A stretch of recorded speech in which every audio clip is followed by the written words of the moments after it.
Hey guys, this is Shifali and welcome to another vlog. तो आज के मेरे इस व्लॉग में मैं आपको घुमाऊंगी सारनाथ, अस्सी घाट और साथ ही मैं दिखाऊंगी गंगा आरती। तो ये है गाइस होटल ओजस ग्रैंड, जहाँ पे हमने कल रात को चेक इन किया था। और रूम टूर मैं आपको आके देती हूँ।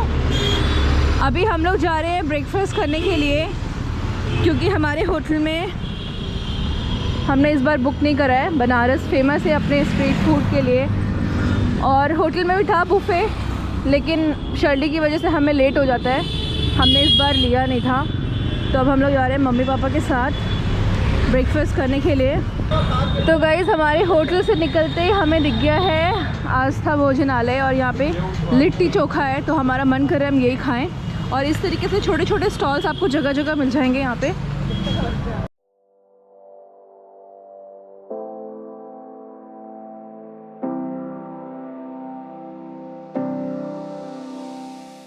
तो बहुत ही रीज़नेबल प्राइस है इनके, आप देख सकते हैं सामने लिस्ट में। और बहुत ही टेस्टी खाना था और बहुत ही फ्रेश बना था। तो सब फिनिश कर दिया है हमने। हम लोग कर रहे हैं अभी ऑटो सारनाथ के लिए, और यहाँ से सारनाथ है अराउंड 17 किलोमीटर्स।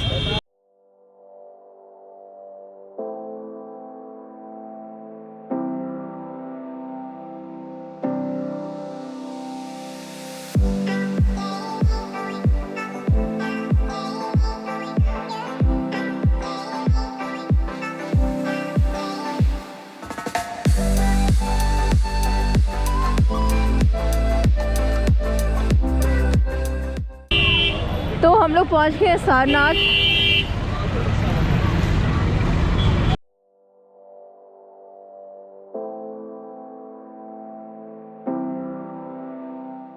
सार का मतलब होता है संसार, और नाथ का मतलब होता है भगवान।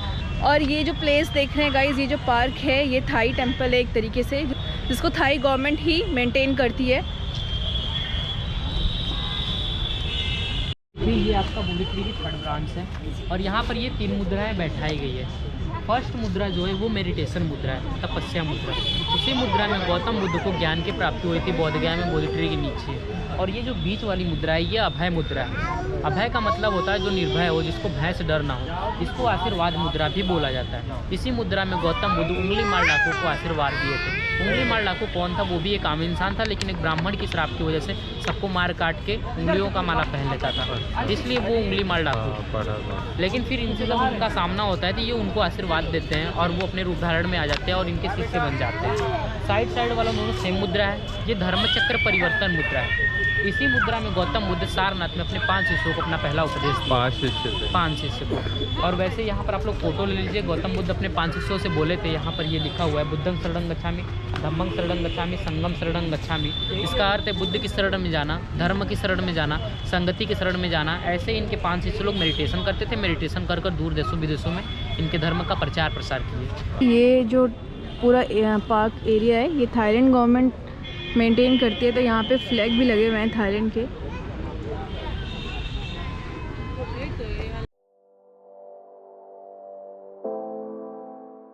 गौतम बुद्ध के बचपन का नाम था सिद्धार्थ, लेकिन जब वो पैदा हुए थे, पैदा होने के 7 दिन बाद उनकी माता का डेथ हो गया। उनकी माता का नाम था महामाया देवी।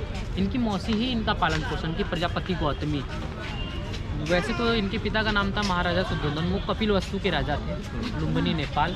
और गौतम बुद्ध एक राजा के बेटे थे। इनके पिता को पता था कि मेरा पुत्र बड़ा होने का सन्यासी ले लेगा, क्योंकि वो बहुत सारे ऋषि मुनियों को बुला करके इनका हाथ दिखवाए थे कि मेरा पुत्र बड़ा होने के बाद क्या करेगा, राजपाट संभालेगा या फिर कोई और कार्य करेगा। तो सारे लोग बोल दिए थे कि मतलब सन्यासी ले लेंगे।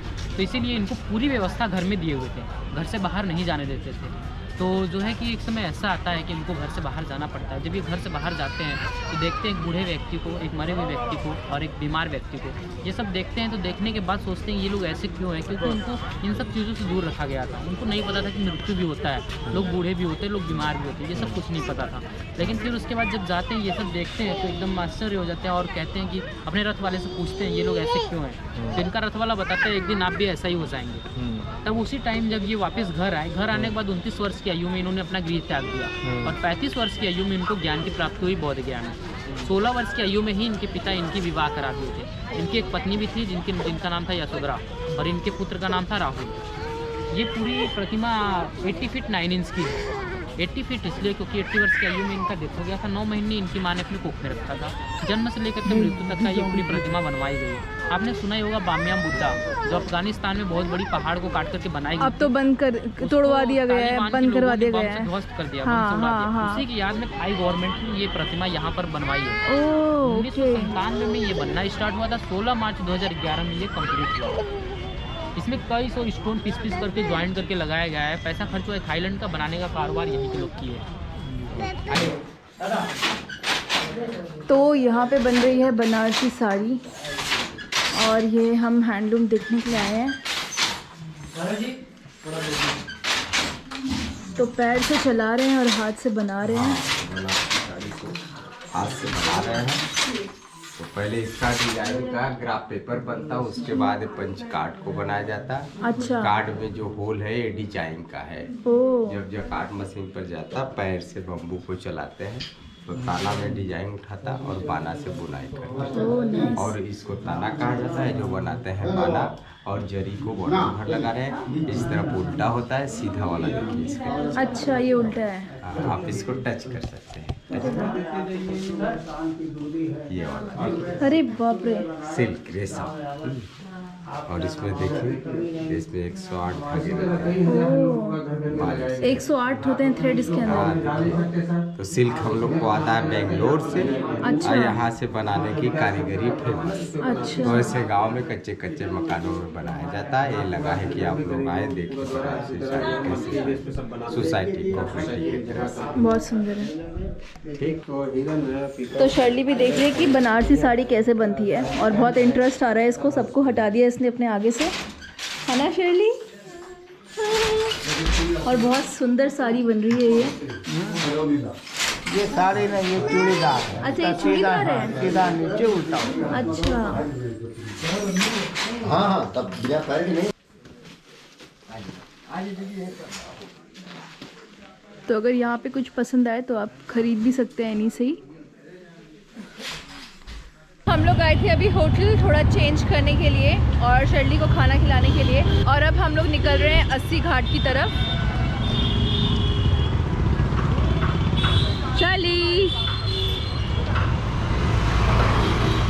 हम लोग पहुंच गए 80 घाट। और क्रिसमस की वजह से और विंटर वेकेशंस भी ऑलमोस्ट शुरू हो चुके हैं। आप भीड़ देख सकते हैं।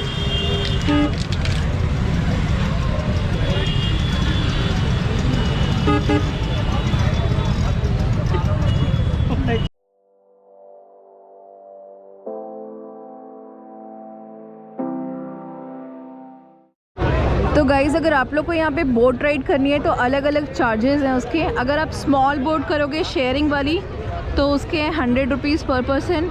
अगर आप इस तरह की बोट लेंगे और इसमें अपर डेक में बैठेंगे, ये आपको गंगा आरती दिखा करके वापस यहीं पे ड्रॉप करेगी, इसके हैं 300 रुपये पर पर्सन।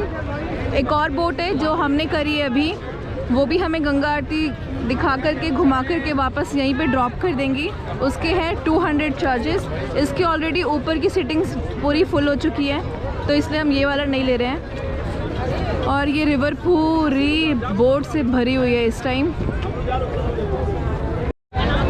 तो संडे की वजह से और क्रिसमस हॉलीडे की वजह से आप यहाँ पे रश देख सकते हैं गाइस, कितना रश है।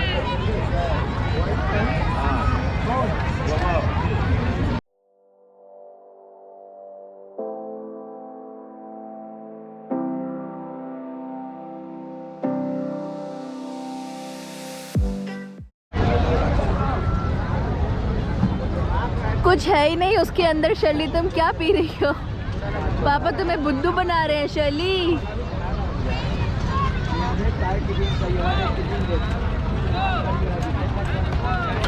शर्ली, मून का है? मून मून है हमारी बोट। अभी इसकी राइड लेने वाले हैं हम लोग और पर पर्सन हम पे कर रहे हैं 200 रुपीज़। तो इसमें चेयर लगी हुई है, लाइफ जैकेट मैंडेटरी है आई गेस, सबने पहना हुआ है।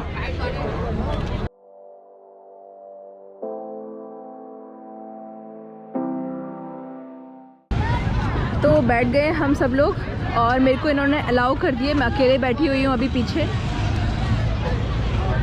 तो मैं अकेले बैठी हूँ अभी पीछे, मेरे को अलाउ कर दिया इन्होंने ब्लॉगिंग के लिए।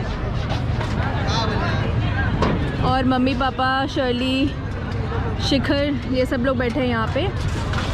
बोट राइड करने के लिए यहाँ पे बहुत सारे ऑप्शंस हैं। चाहे तो आप इस तरह की बोट रेंट कर सकते हो या फिर ऐसी पर्सनल बोट रेंट कर सकते हो, या फिर आप उस तरीके की बोट रेंट कर सकते हो, डबल डेकर है जो सामने।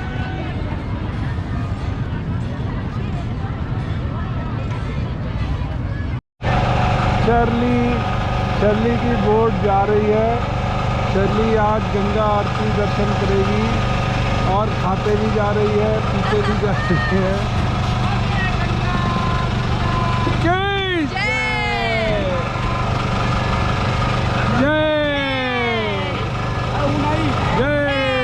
अरे बहुत सुंदर लग रहा है भाई। अरे लाइट गई।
तो हम लोग जा रहे हैं अब बनारस बाटी चोखा रेस्टोरेंट के अंदर, और ये 80 घाट में ही है। बिल्कुल बाहर निकलते ही आपको दिख जाएगा।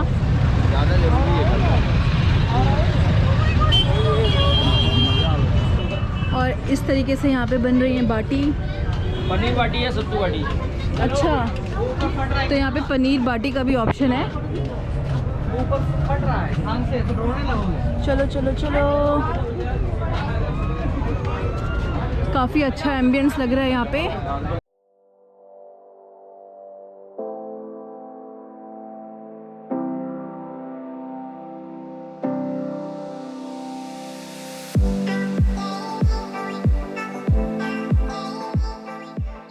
तो आ गई हमारी दाल बाटी चोखा थाली। आई होप गाइज़ आपने मेरा आज का वीडियो एंजॉय किया होगा। अगर वीडियो पसंद आया हो तो प्लीज़ लाइक, शेयर, सब्सक्राइब करना मत भूलिएगा। मिलते हैं एक अगले वीडियो में। Till then bye bye.